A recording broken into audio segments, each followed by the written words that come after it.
Hi armies, எல்லாரும் எப்படி இருக்கீங்க? நான் உங்கள் கோபிகா. பேரண்ட்ஸ் ஃபர்ஸ்ட் செகண்ட் மேரேஜில் ஃபஸ்ட் பார்ட் நான் போட்டிருந்திருப்பேன். இன்றைக்கி செகண்ட் பார்ட் நாங்கள் பார்ப்போம். ஃபஸ்ட் பார்ட்டை பார்க்காதவங்க இப்போ போய் பார்த்துட்டு வந்துடுங்க, ஓகேவா? ஃபஸ்ட் பார்ட்டை நான் எதுலேருந்து முடிச்சிருந்திருப்பேன்னா, நீங்கள் ஒரு கம்பெனிக்கு வேலை தேடி போயிருந்திருப்பீங்க. அந்த கம்பெனி கையை விரிச்சிருந்துருக்கும் உங்களுக்கு வேலை இல்லைன்னு சொல்லிட்டு. அதே மாதிரி நீங்கள் சோகத்தோட வீட்டுக்கு வர்ற நேரம் உங்கள் அப்பா இந்த கம்பெனிலேயும் வேலை ஓகேவாச்சா அப்படின்னு கேட்டிருந்துருப்பாங்க. நீங்கள் வேலை கிடைக்கலன்னு சொல்லவும் உங்கள் அப்பா உங்களுக்கு நல்ல வரன் பார்க்குறத பற்றி கழிச்சிருந்துருப்பார். அதுக்கு நீங்கள் உங்கள் இஷ்டம்ப்பா அப்படின்னு சொல்லிட்டு ரூம்குள்ளே போயிருந்திருப்பீங்க. அங்கேருந்து ஜேகேட என்ட்ரி ஆரம்பிச்சிருக்கும்.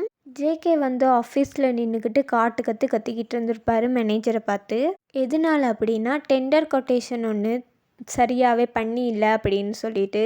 அப்போ ஜேகே டக்குன்னு மேனேஜரை பார்த்து, இந்த ஃபைலை இன்னும் கொஞ்ச நேரத்தில் கரெக்ஷன் பண்ணி என் கேபின்குள்ளே கொண்டு வைக்கணும் அப்படின்னு சொல்லியிருந்திருப்பார். அதே மாதிரி மேனேஜரும் கரெக்ஷன்லாம் பார்த்து 24 மணித்தியாலத்துக்குள்ளே கொண்டு ஜேகே கையில் கொடுத்துருந்துருப்பார். அதோடு நான் கதையை முடிச்சிருந்தேன். இந்த கதையில் நெக்ஸ்ட் தொடர்ச்சியை பார்ப்போம்.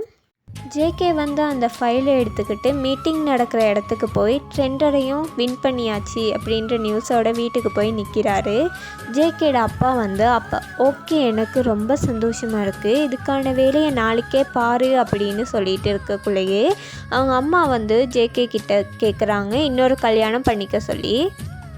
ஜேகே எவ்வளவோ ஆர்கியூமெண்ட் பண்ணியும் கேட்காதனால உங்கள் இஷ்டம் அப்படின்னு சொல்லிட்டு ரூம்குள்ளே போயிருந்திருப்பார். அதுக்கப்புறம் கொஞ்ச நாள் கழித்து ஜேகேக்கு உங்களுக்கும் நிறைய வரன் வந்திருக்கும். நீங்கள் அவங்கக்கிட்ட இருக்க ஒரு சில குறைகளை பார்த்து நோ அப்படின்னு ரிஜெக்ட் பண்ணுறீங்க. அதே மாதிரி தான் இங்கிட்டு ஜேகேவும் இங்கே வந்திருக்க எந்த வரனுமே எனக்கு பிடிக்கலை அப்படின்னு சொல்லிட்டு ரிஜெக்ட் பண்ணுறாரு. இதில் கடுப்பான உங்கள் அம்மா நேராக அவங்கக்கிட்ட உனக்கு இந்த ஜென்மத்தில் கல்யாணம் பண்ணிக்கிற ஆசையே இல்லையா அப்படின்னு கேட்குறாங்க. அதுக்கு நீங்கள் பார்த்துருக்க எந்த வரனும் என்னோடய ஐடல் டைப்பில் இல்லைம்மா அப்படின்னு நீங்கள் சொல்கிறீங்க. அதுக்கு உங்களோட அம்மா சுத்தம் அப்படின்றாங்க. அதுக்கு நீங்கள் நக்கலாக சிரிச்சிட்டு போவாங்கள்ல, அந்த மாதிரி உங்கள் அம்மாவை பார்த்து சிரிச்சிட்டு போகிறீங்க. இதில் மனசு நொந்தவங்க அம்மா கோயிலுக்கு போய் வேண்டுறாங்க, என் பொண்ணு சீக்கிரமாக கல்யாணம் பண்ணிக்கணும் அப்படின்னு சொல்லிட்டு. அதே மாதிரி தான் இங்கிட்டு ஜேகே அம்மாவும் ஜேகே மனசு மாடி சீக்கிரமாக மேரேஜ் பண்ணிக்கணும் அப்படின்ட்டு வேண்டிட்டு 2 பேரும் கண்ணை திறக்கிறாங்க. 2 பேருக்குமே செம்ம ஷாக். உடனே ஓடி போய் கட்டிப்பிடிச்சி கொஞ்ச நேரம் அழுதுட்டு அங்கேயே உட்காந்து நிறைய விஷயங்களை பேசுகிறாங்க. இன்னும் இவங்க 2 பேரும் யாருன்னு தெரியலையா? ஜேகே அம்மா மீரா, பயன் அம்மா மணிமேகலை. இவங்க 2 பேருமே க்ளோஸ் ஃப்ரெண்ட்ஸ். இவங்க 2 பேரும் ஸ்கூல் அண்ட் காலேஜ் 2யுமே ஒன்றா தான் முடிச்சிருந்துருப்பாங்க. இடையில தான் பிரிஞ்சு வேறையாக போயிருந்திருப்பாங்க. அதுக்கப்புறம் இப்போ தான் சந்திச்சிருக்காங்க. இதோட செகண்ட் பார்ட் முடியுதுடா. செகண்ட் பார்ட்டை பார்த்துட்டு எப்படி இருக்குன்னு சொல்லுங்கள்.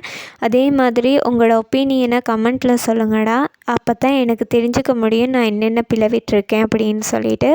அது மட்டும் இல்லை, லைக் பண்ணுங்கள், கமெண்ட் பண்ணுங்கள், சேனலை ஷேர் பண்ணுங்கள், அதோட சேனலை சப்ஸ்கிரைப்லாம் பண்ணிடுங்க, ஓகேவா? பாய் ஆர்மீஸ், போய்ட்டு வரேன்.